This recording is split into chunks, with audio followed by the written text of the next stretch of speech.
Patay ang usa ka drug lord samtang kritikal ang iyang bata-bata nga giatangan sa tulo ka mga suspects. Pagpadakop sa wanted persons apektado tungod sa paghukod sa kapulisan sa mga nalambigit sa gidili nga drugas. Protesta batok K-12 ang musugat sa pag-abri sa klase karong Lunes. Ting-uwan madilatar hangtod sa katapusan sa Hunyo. Sugbo posible nga madeklarar nga ubos sa dry spell. Dalan sa Gorodo ibalik sa iyang original nga gilapdon. Mga illegal structures nga may occupy sa sidewalk, demolition.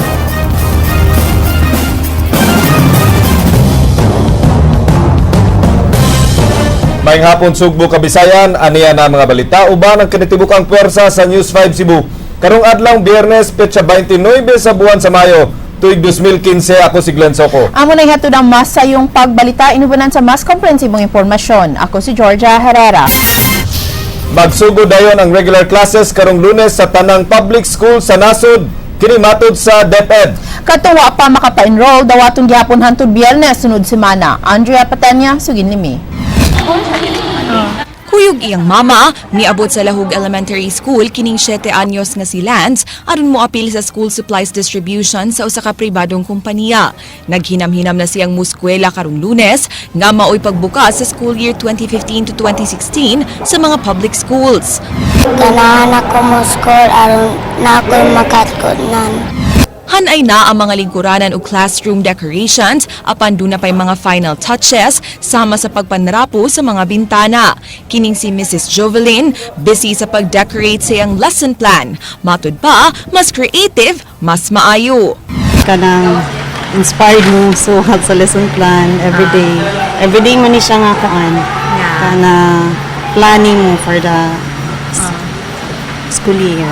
So para nindutan Giorient na sab ang mga magtutudlo sa ilang mga assignments aron hapsay ang first day of classes karong Lunes. Niadtong miaging tuig ana sa 6,300 ang mga estudyante dinhi sa Lahug Elementary School ug gipanglantawan nga musaka pagyud kini karong tuiga, hilabi na nga mo-accommodate pa sila late enrollment kutob Hunyo 5 adlaw Biyernes.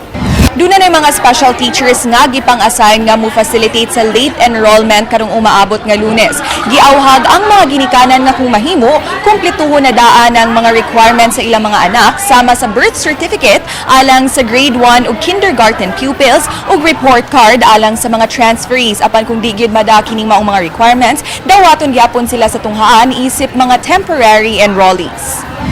Subling gipahinumduman ang tanan nga hugot nga gidili ang pagpangolekta og mga bayranan atol sa enrollment. It's actually a violation. Aware na ang mga maestra ug aware na sad ang mga ginikanan. Wa may angay nga kolektahon kay wala man gutay bayranan. Giawhag sab ang mga ginikanan ug guardians nga i-enroll ug paskwelaho na dayon ilang mga tinunan karong Lunes aron di mauwahi sa discussion ang mga estudyante kay magsugod dayon ang regular nga klase. Nasayran nga dunay mga ginikanan nga diha pa paskwelahon ilang mga anak usa ka semana human ang formal opening sa klase. Sayang gud ang mga bata kung maulay ni tan-aw nila nga kaning nanay routine sang uban. Marami silang mauwaw na siguro, no? Inaanan niya. Di ni gusto yung mahitabo ng mga butanga. You always want to start it right. Kung dunay mga old students nga wa gihapon katungha hangtod adlaw nga Miyerkules, suruyon sa mga magtutudlo ilang mga panimay aron pag-follow up ug pagsuta kung duna ba sila mga problema. Samtang sama sa ubang tunghaan, kuwangan gihapon og mga maestra ang Lahug Elementary School kay nagadaghan ang mga klase ug dunay duha nga to sa tulo ka mga additional teachers nga gikinahanglan. Ug kay di gihapon paigo ilang rooms alang sa 1 class to 1 room ratio, mag-shifting gihapon ilang grades 1 ug 2 nga magklase sa schedule nga 6 a.m. to 12 noon ug 12 noon to 5 p.m. Andrea Patenya, News 5. Mupakatap og mga personnel ang Police Regional Office 7 sa tanang tunghaan sa tunga-tungang Kabisayan sa pagbukas klase sa pampublikong tunghaan subay sa ilang gihimo nga security plan. Leslie Caminade Vistil, sugin limi. Gipahibaw ni Regional Investigative and Detective Management Division Police Senior Superintendent Rilin Lawas nga subay sa ilang security plan. Doon na sila ipakatap ng mga pulis sa tanang tunghaan sa rehiyon. During opening of classes, we do not only focus our attention and efforts on the schools. We include other areas. Kaparehong giyon kaganihan ngayon nga crime-prone areas wherein which most likely our students might be victimized. So, from the school going, from the house going to the school, and from the school going to their houses, all of that areas should be covered with security by our local police. Himamaton sab nila ang mga kadagkuan sa mga tunghaan lokop rehiyon alang sa planong pagpahigayon og surprise drug testing sa mga tinun-an subay sa ilang mga nadawat nga taho nga dunay mga estudyante nga tigamitan og drogas. Apan ang maong laraw, taas-taas pag-agian nga diskusyon kay daghan pang ikonsiderar. If there are no reports, there has to be discussion on possibilities of conducting a drug test, but we will rest the decision onto the school authorities. Kay pag may conduct o drug test, whether it's surprise or announced, there are a lot of things to consider. Wa hinuoy nadawat nga reports ang kapulisan kalabot sa mga magtutudlo nga namaligya og drogas, gawas lang sa magtutudlo sa badyan nga nasikop atol sa anti-drugs operation. Nang hinaot si Lawas nga di mausab ang pagtan-aw sa mga tawo ngadto sa mga magtutudlo kay ang sayop sa usa di mo salamin sa kadaghanan. Laing awhag niini nga unta ang negosyante og LGUs maghuna-una sa ilang responsibilidad sa katilimban. Na ang kanang nalinda, they should not only think of the profit kanang nilang mga ilimnon makahubog. Rather, they should think of unsay ikatabang nila dito para ma-maintain na to ang kahusay ug kalinaw. So again, I would like to join everybody. Kay, as you can see, ang police, we have only 2 hands. We have 2 feet. Pero ang gipasan nga trabaho, daghan kayo, malipay mong dako, may og dako, kung naay mga kaigsuonan nato, nga mutabang na mo. Anyway, ang ato katuyuan, para man sa kadaghanan. Leslie Caminadistil, News 5. Nagpalikad na ang Cebu Provincial Anti-Drug Abuse Commission nga mopahigayon og drug test sa mga magtutudlo ubos sa DepEd Cebu Province. Nagpaabot na lang sila sa memo gikan sa pangu sa maong buhatan. Miuyon sab ang pangu sa Alliance of Concerned Teachers sa rehiyon aron masuta kadtong mga badlungon nga mga magtutudlo. Jinky Rosit, Suginlimi. Giauhag sa Sipada kon Cebu Provincial Anti-Drug Abuse Commission ang DepEd Regional Office nga paspasan ang pag-issue sa memorandum pagpailawom sa mga magtutudlo sa drug test. Importante kini alang sa Executive Director sa Sipadak tungod sa nagsingabot nga klase karong Lunes. Din base sa ilang record, moabot sa dulan o sa kagatos ka mga magtutudlo lukop lalawigan sa Sugbo ang giingong tiggamitan ug tigpayuhot og gidiling drogas.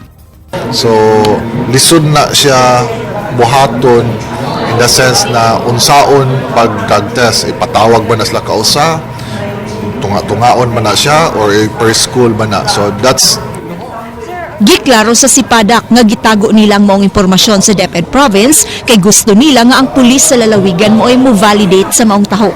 And then anyway, I'm going to meet the DepEd officials man pod kay mo follow up ko sa memo. I'm pretty sure nga iladyo ko pungutanon ni ana. And then I can give them kinsa na. Nasuta sa Sipadak nga usa lang ang DepEd sa mga government agencies sa lalawigan nga dunay daghan og drug personalities. Kahinumduman nga matud sa DepEd Province nga wa sila'y kasayuran sa mga magtutudlo nga nalambigit sa maong illegal nga kalihukan ug isolated case lang ang nahitabo kang Renante Alinyabon. Sa habig sa kahugpungan sa mga magtutudlo, uyon ang presidente sa Alliance of Concerned Teachers Region 7 sa maong plano kay base ug dunay laing mga magtutudlo nga nalambigit sa drug addiction. Matod ni Antonia Lim nga mas maayong ipa-drug test silang magtutudlo apan kinahanglang siguraduon nga libre kini. Nabuhat na kini sa DepEd Cebu City Division nitong 2007, din usa ka lalaking magtutudlo ang napalgang positibo ug usa ka principal ang miikyas. Uyon sab si Lim nga ipa-drug test ang mga tinunan apan kinahanglang duna kini parents' consent. Kumain mo ganihan tanan gyud. Mababay ug malalaki. Kay niabot ta sa DepEd so kinahanglan gyud mga molders of the youth, we should be the model sa atong mga estudyante. Jinky Rosit, News 5. Isa ka lihok protesta nga alang sa pagsupak sa implementasyon sa K-12 program sa Department of Education ang musugat sa pag-abli sa klase karong Lunes. Gibanabana nga mudaghan ang mu-drop out sa pag-eskwela kay katunga lang sa mga estudyante sa senior high school ang ma-accommodate sa mga public schools? Andrea Patenya, Suginlimi. Jump, K-12, now na! Formal nang gilusad ang grupong Sugboanon Bato K-12 usa ka local chapter sa National Alliance nga Suspend K-12. Gilangkuban kini sa mga cause-oriented groups nga mao ang Alliance of Concerned Teachers, Anak Bayan, Panaghugpong Kadamay Cebu, Gabriela ug Piston Cebu. Nanawagan sila sa uban pang mga stakeholders nga supak sa full implementation sa K-12 program sa Department of Education sa paghiusa kanila. Matud pa, usa sa ilang mga lakang nga buhaton mao ang pagpahigayon og lihok protesta at tubangan sa Cebu City Central School karong Lunes atol sa opening sa klase sa tanang pampublikong tunghaan. Matod sa grupo, ang K-12 program mo resulta sa pagsaka sa matrikula sa mga high schools ug colleges.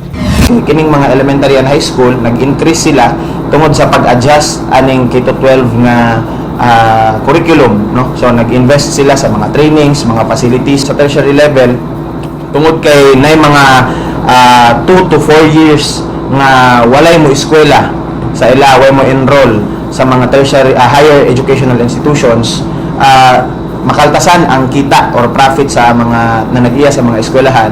So ang ila murag preemptive measure nila kini ang pagpasaka sa matrikula sa nagtunhay nga student population. Gawas nga daghang college teachers ang mawagtangan og trabaho, mo resulta sab kuno kini sa pagsaka sa dropout rate sa mga estudyante. Base sa datos nga ilang nakuha, anaa sa 1.6 to 2 million ka mga tinun-an ang kinahanglang mo enroll sa senior high school karong 2016 to 2017, apan katunga lang niini ang ma-accommodate sa public schools.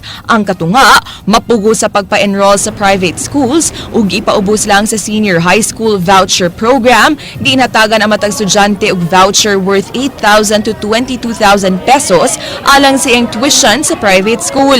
Apan matud pa, gamay ra kaayo ang maong kantidad.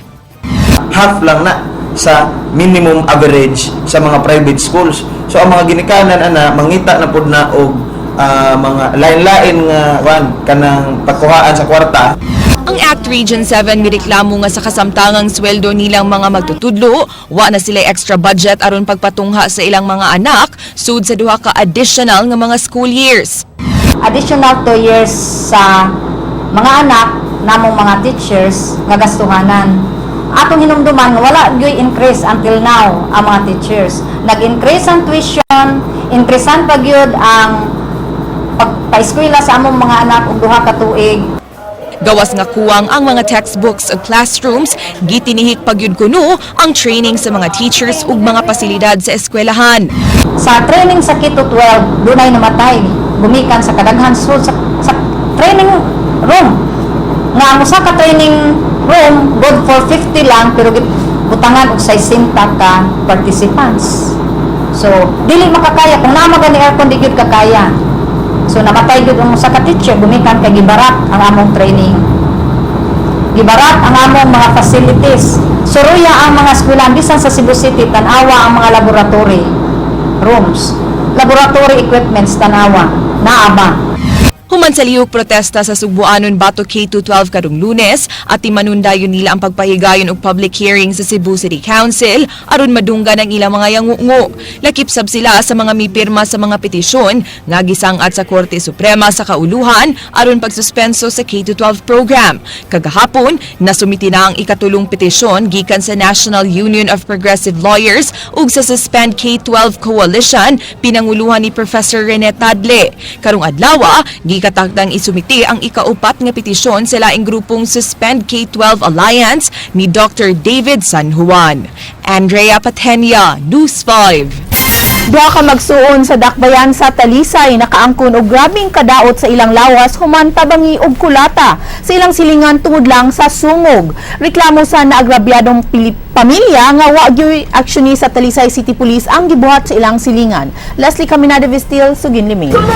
Anak dito, ang wala ako, patay ako anak, inagipagpag kita kanina, kabanay sila man, kabanay, usa ka pagmangkon, usa ka anak na lalaki, mga anak babay, gibato nila, ingon na niya anak, ma'am, ingon niya. Wa kapugi ang kalagot ni Irene Gutierrez human kulataha ang duha niya ka mga anak sa managsuong Wendell ug Eddie Solana dihang miulbo ang kagubot kagahapon sa hapon tungod lang sa pulong nga bayot. Giyong ang 12 anyos nga anak ni Eddie giyong gipadugdungog sa anak ni Irene ug misumbong siyang mga ginikanan. Pag-abot ni Eddie gikan sa City Hall din siya nagtrabaho isip electrician, misulong kini sa panimay sa pamilyang Gutierrez ug didto gisumbag dala pangutana kang Rodbert bahin sa gisumbong siyang anak. Iuwang ang isuon ni Rodbert nga si Ollie Adrian apan imbis muhunong ang pagpanumbag siya na sa binuo ng gibirahan ni Eddie. Niyang bana mo to naglingkod ko diha. Nagpungko ko diha nya ako anak dire akong giyagwa-gwa. Nikalit ni dagan dire. Unsa dong? Unsa ingon nimo sa akong anak bayot? Mo to iya kag sumbag kani. Bukol man kay niya to nya kani. Mo to ako manghod dire man to naglingkod. Ni dagan den kani uwang ba? Papuman bali iyang gidarok dire. Ang mga kabanay nanood man tanan hasta taga diha ni sud kabanay man niya diha. Sud mo to iyang gikulatag maayo iya giparok jud ko nya nasi usa nga way labot ug wa pa tong duha ka laki nga ni pugong abuak ako dire. Kama ubitan gituok man ko. Gituok ko gianaan ko gispitan ko mato dire. Kining guba nga jealousy ug mga bato nagpasag sa usa sa mga lawak sa panimay sa mga Gutierrez human kini giyong tuyong giguba o gibato sa pamilyang Solana. Giangkon sa asawa ni Eddie nga sila ang namato isip self-defense. Gihimakagsab niini nga gusto nilang papahawaon ang pamilyang Gutierrez sa ilang giabangang balay mao nga ila kining giharas. Iman mamino kay nagdaw ko naman bara. Oh, nagdami ang lalaki niya. Ilang kontra, minor de edad doon ako. Agi ang may sulong. Ano na ang punutanan? Gitabang lang. Tabang lang. Ako sa lang ko na compares dito niya. Nakitaan man. Lagi. Yan, nakitaan man sa akong anak lang. Ako makumangko. Para ko no makuanto sila pang makadungog nga nagsigig syagit akong babae mo to nga ilagay labay na lang ang kuan ang jealousy kay wala man mahimo kay mga babae man eh. Lakip sa aligasyon sa pamilyang Gutierrez mao nga wa dayon dakpa o imbitaha ang gipasangilang nangulata. Dako ang pagduda sa nagrabyadong pamilya nga suod nga higala sa duha ka responding pulis ang pamilyang Solana. Matud pa ni Talisay City Deputy Chief Inspector Wendell Abiliana nga bisan og higala pa sa pulis ang nangulata, kinahanglan silang imbitahon sa presento aron makuhaan og habig ang duha ka partido. So after na makanda ka tag investigation kay we will not rely based on allegation labi na both parties ato ginang paminaw to be fair pod kay ang anyway ang authority falls mo gyud na within sa jurisdiction sa court ang ato lang i-build up natong case invite nato ang katong parties nga nagreklamo gikilata siya apikas po ingon ko gikilata di ba ato po to silang invite it's up for the court to determine kinsay isadan. Gisusi sa News 5 kung na-blatter ba sa desk officer ang moong reklamo. Apan mato niini nga incident report lang ang nabuhat ug wa pa ma-blatter kay daghan pa ang ilang buhatunon. Leslie Caminati Vistil, News 5. Gustong ibalik sa orihinal nga gilapdo ni Mayor Michael Rama ang Gorordo Avenue human masuta nga daghang mga illegal structures ang ni-encroach sa maong dalan. Ryan Sorote, Suginlimi. Sa iyong mag-inspeksyon ni Cebu City Mayor Michael Rama ang Gorordo Avenue uban sa mga department heads sa Cebu City Hall isipagpangandam sa lapad nga road restoration project. Ginang 20 metros ang orihinal nga gilapdon sa Gorordo Avenue diyang duna pa'y tupahanan sa Barangay Lahug. Diin 10 metros sa matag lane, wa pa'y labot ang sidewalk nga 5 ka metros. Apan giangkon ang sidewalk sa mga illegal nga estruktura, ingon man ang daan mismo paglabay sa katuigan. Because what is primordial now is we have to bring back the pride. The pride of Cebu City, the pride of this area is a spacious road and a very wide road with what we call Diyang ilaki ng gisukod ganiha, 13 metros na lang ang nagamit gikan sa 20 metros nga Gorordo Avenue. Mga plano ni Rama ang pag-reclaim sa orihinal nga daan aron mapalapdan kinig balik kay usa kini sa labing traffic nga daan panahon sa rush hour. Pagpangandam sab kini sa proyekto sa DPWH nga pagpasemento ug paghimog sidewalk sa Gorordo Avenue. Nagsugod na sab ang DPWH ug City Hall ang pagpadaog notices sa mga apektadong istruktura nga naglangkob og mga karinderya, tindahan ug mga balay. today kung mahatag ang listing sa DPWH, we will serve the notice today. O niya, we will count 3 days. Kaya sabat ito our notice naman, that's a final notice. Matud sa mayor nga di angay pamayran sa syudad ang mga apektado kay illegal ang ilang pagpatukod sa ilang mga estruktura. Giton ang hinuon nila kung pahamtangan ba og multa ang mga may encroach sa dan.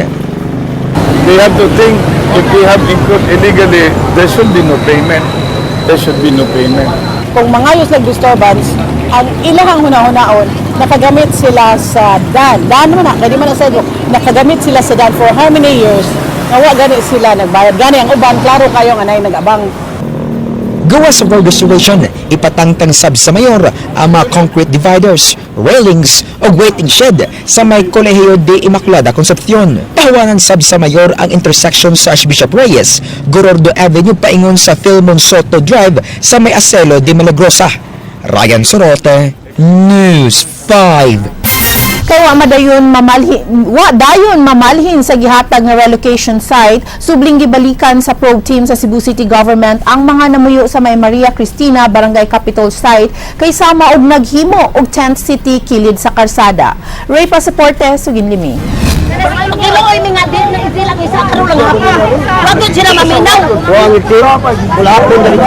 Nitiabaw na sab ang mga residente sa Maria Cristina sa Barangay Capitol site human gipangkuha ganihang buntag sa mga sakop sa Prevention Restoration Order Beautification Enhancement Conprove. Ang ilang tent nga gihimong temporaryong kapasilungan ug kabutangan sa ilang mga kabtangan human sila gidemolish ni adtong miaging Bernes.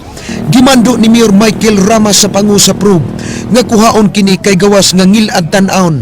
Napagyud sila nagpahilo na daplin sa karsada. Nasagmuyo ang kapitan sa Capitol site sa gihimo sa probe.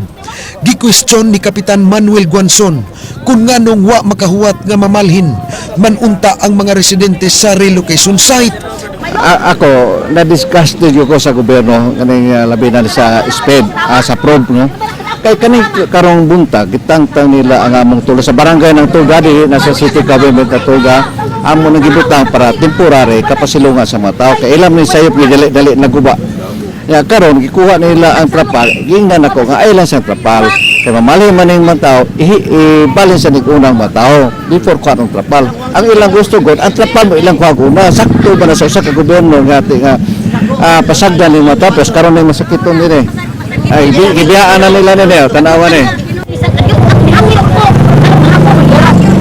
Naglagot sinang Marcosa kay wa paminawa sa probe ang iyang hangyo. Nga di lang hilabtan ang ilang tent kay nagmasakiton ang iyang anak. Dito mi. Giasa dire. Nihangyo ko sir nga. Unya alang hapon kay muhawa mi. Kay ako ni isipti siya. Balag ako na lang. Niya. Maluoy man ko ani ako anak. Mao naman lang ni taon. Masakiton ako. Pinaagi sab ining amateur video. Mipasangil si Virgilio del Carmen nga gituok siya sa mga sakop sa probe dihang nitabang siya ni Kapitan Guanzon. Ko katanan mga tin padung nga pulo dito ko dagan itabangan sa kapitan nga pag-itsa sa mga tin nga ila ikarga. Gituok minung ko kay ganiha ko si guan ngano ko nung anal di lang ko nung reklamo. Kay ang sa radyo ko nadunggan goba alsa tanan si Raquel mismo ang nagkuan nagradyo. Nganong di mo siya mismo munaog para matubang sa mga tao. Nga hadlok siya, katungo siyang belo. Wa sab makapugong sa pagpatulo sa iyang luha si Lula Nicolasa nga kasamtangang nagpuyo at tubangan sa kapilya uban ang iyang mga butang nga sa dugay ng panahon siya nagpuyo sa lugar ug nakahukom nga mopauli na lang sa ila sa Midilien. Andam ang DWOP kung Department for the Welfare of the Urban Poor nga mohatod kaniya sa iyang mga kaparentihan sa Barangay Kawit. Ay patusisirhin kay baloy pagpobre. Kay iya pagkulo ni Diriyota. Oo, amot nga nung nakuha maron. Dili pa na maloy drama. Pobre? Pobre good mi dire. Oh. Mihangyo ang pangu sa DWOP nga di lang magsigig istorya og bati kundili magtinabagay na lang aron masulbad ang problema. Hakuton sa dump truck ang mga butang sa mga apektadong residente ug dadon ngadto sa ilang relocation site. Yeah, mo ni siyang nangari mo nang atong gikinahanglan is kutob sa mga tao nga makatabang ini nila dili ka nang magtinudloay gani Ingon ini ang gikinahanglan ini mga tawanan. Ray Pasaporte, News 5. Napaubos na ang tibok lalawigan sa Sugbo sa state of calamity gumikan sa epekto sa sinating kainit sa panahon. Apan ang dakbayan sa Karkar, wa pa mo paubos nini kay usak pa ka barangay apektado subay sa assessment sa mga local officials. Jinky Rosit, Sugin Limi. Ang sa wala pa na ako makuha kay ako. Gitug ani Karkar City Mayor ni Sepuro Apura nga hinay-hinay na nilang nabatsyaga ng epekto sa kainit sa panahon. Kinisama sa pagkauga sa pipila ka hektaryang humayan sa Karkar, human mihubas ang gisaligang tubig gikan sa National Irrigation Authority. Sa pagkakaron, bugtong ang Barangay Valencia pa ang naapektuhan sa grabing kainit sa panahon. Meaning madamage ito siya. No dili na sa kung sa uwan kay mamuha kay nung ta pero wala magud kang niya na to nahubsan masad. Kay kanang fed man na sa tubig sa niya unta nahubas man niya. So meaning kanang siya dunag yung mga damage. Sigon sa mga lokal nga opisyalis sa Karkar, di pa sila ngayang modeklarar og state of calamity kay gamayng porsyento pa man sa tibok lugar ang naapektuhan. Kuman og dili pa man kuno dili man kuno pero wait and see lang. No atong gikuha na siya kay kato siya ang mahitabon to ako lang advice po nila no mga covered lang to hopefully unta sa insurance no sa na may PCIC. Ang Provincial Disaster Risk Reduction Management Office sa Kapitolyo padayon pang nagmonitor sa uban pang kalungsuran ug dakbayan nga apektado sa mild El Nino. Jinky Rosit, News 5. Magkaproblema gyud ang mga konsumidor sa Metropolitan Cebu Water District og tubig kay nagnihit ang supply niini gumikan sa nasinating mild El Nino. Awhag nila sa mga ginikanan o mga guardians nga dunay mga estudyanteng motungha sugod karong Lunes nga ugma magsugod na lang og pundo og tubig. Ray Pasaporte, Sugin Limi. Tungod sa nasinating kanihit sa supply sa tubig tungod sa grabing kainit sa panahon, giawhag sa MCWD kon Metropolitan Cebu Water District ang mga ginikanan nga sugod ugma. Kinahanglan magpundo na og tubig aron di magkaproblema sa pagpakaligo sa ilang mga anak nga mutungha karong Lunes kay gilauman nga musaka ang demand sa tubig. Naa naman gud tay mga areas nga affected no sa ato ang low production nga kaning mga konsumidor nato aning mga lugara nga magsawd sila tubig no sugod ugma daw Sabado hangtod Domingo no kay kung magdungan ta og sawd inig kadlawon sa Lunes expected nga mo low pressure na to no water ni nga mga areas kay Nasayran nga daghang lugar sa dakbayan sa Sugbo ug Talisay ang naapektuhan sa supply sa tubig. Gumikan sa pagminos sa produksyon sa Haklupan Dam ug buhisan nga maoy nagsupply sa maong mga lugar. Sawa pa masinati ang mild El Nino. Ang Haklupan Dam makaproduce og 33,000 cubic meters matag adlaw. Apan karon moabot na lang og 11,000 cubic meters. Samtang ang buhisan nga makaproduce na lang og 2,000 cubic meters matag adlaw gikan sa naandang 11,000. affected man gud sa low production nato sa Haklupan facility nato sa Talisay ug sa Buhisan Dam nato in Cebu City. Nagsugod ni siya sa Talisay City hangtod sa downtown Cebu City. So ang barangay Tipadilla usa lang nga napiktuhan sa kanihit sa tubig. Reklamo sa mga residente sa Sitio Lower Lumar nga grabe ang kahasol ang ilang nasinati kay gikinahanglan silang mumata sa tungang gabi aron magsahod og tubig. Mao nga nagplano si Michelle nga mopalit og dugang punduhan sa tubig kung magpadayon ang sitwasyon aron makasahod na siyag tubig aron makaligo ang iyang anak inig Lunes sa buntag. Last 2 weeks sir, moagas pa ni siya until 6 a.m. Then karon nga week lang, moagas siya tagkuan na kadlawon na alauna. Gabi ni agas. Ni agas siya sir mga alauna pero hinay pa jud kadlawon. Kanya mo na imong napundo. Oo, nakatuog na ko malapit na 5 sa buntag. Wala intawon mi to kay nangayawat intawon mi maka pamundo mis tubig kay way tubig ikabuntag sa iyo. Sino oras sa day agas gabi? Alas 12 na. Arigid sa ating katuog, no? Oh, tingkatog jud. Kami man tanan diri po malaban nagkadlaw na kay may tubig kabuntag. Ray Pasaporte, News 5. Gibanabana nga malangay ang pagsulod sa ting-uwan hangtod ngadto sa katapusan sa Hunyo. Tungod kay menos kayong nadawat nga uwan sa Sugbo sa buwan sa Mayo, posible nga madeklarar kini nga ubos sa usa ka dry spell. Andre Patenya, Suginlimi.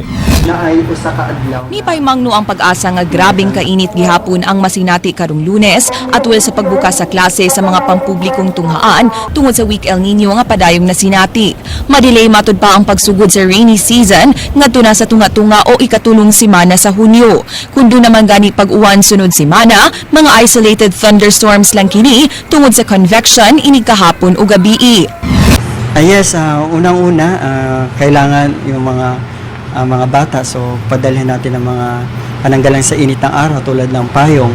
So in case na makatulong to sa pag umulan and then pag mainit ang panahon. And then drinks more than 8 glasses a day tungod sa sobrang kainit na panahon. Nagpabilin gihapon ang weather outlook sa pag-asa, di imposibleng mulan at pa hangtod tunga-tunga o katapusan sa tuig ang week El Nino sa nasod. Tama, mas maganda kung panatilihin natin yung conservation of water. So matuto tayong magtipid ng tubig. Niadtong May 21 gihapon maoy labing init nga adlaw karong buwana, di naka-record ang Pag-asa Mactan Station ug temperatura nga 35.3 degrees Celsius.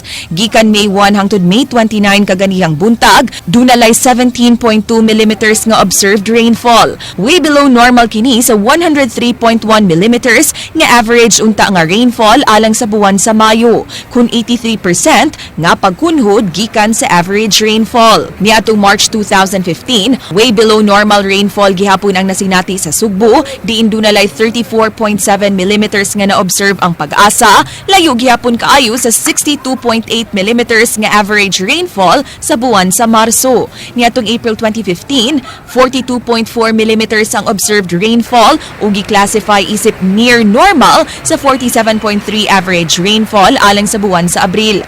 Matod sa Pag-asa Visayas, posibleng madeklarar na nga ubos sa dry spell ang Sugbo sunod buwan tungod sa nasinati niini nga below normal rainfall sud na sa tulo ka sunod-sunod nga mga buwan. Apan ang maong declaration kinahanglang magikan sa ilang uluhang buhatan.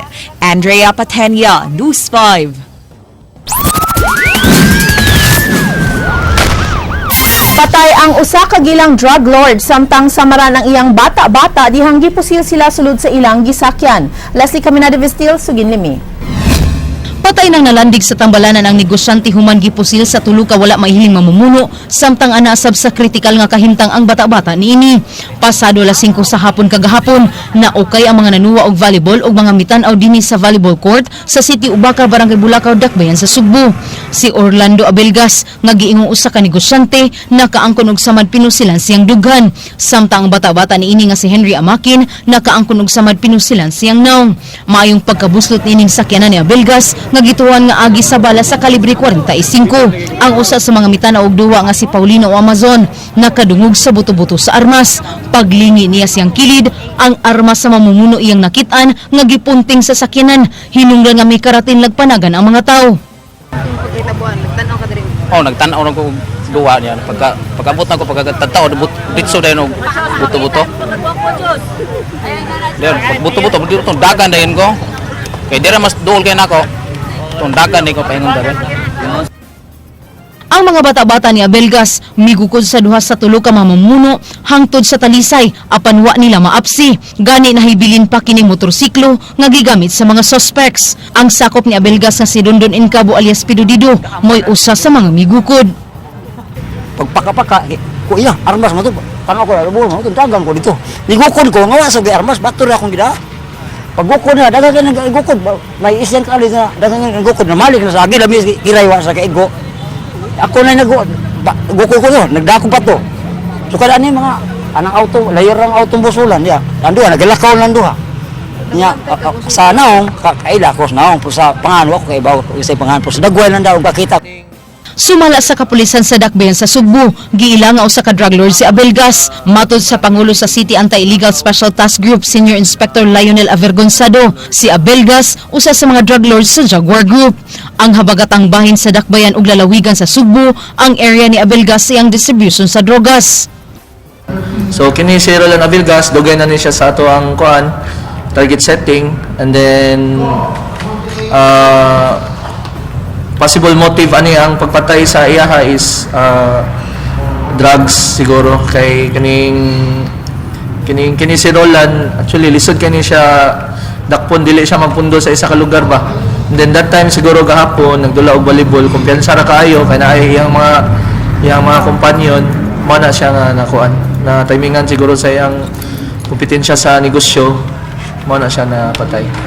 Leslie Caminado Vistil, News 5. Ug mahuman na sad ang Mayo, Attorney Georgia. Yes. How time flies. And tomorrow is a weekend. Have a good weekend, everyone. Back to school. Yeah, get ready, the Sale students. karon sugod until Sunday. Pampalit og mga school requirements. Mao gyud. Ug mao kadto ang mga balita sa Aksyon Bisaya kini si Glanza ko. Daghang salamat. Ako si Georgia Herrera. Bisan asa, bisan kanusa, kapatid. Kay di lang kutob sa balita. Action!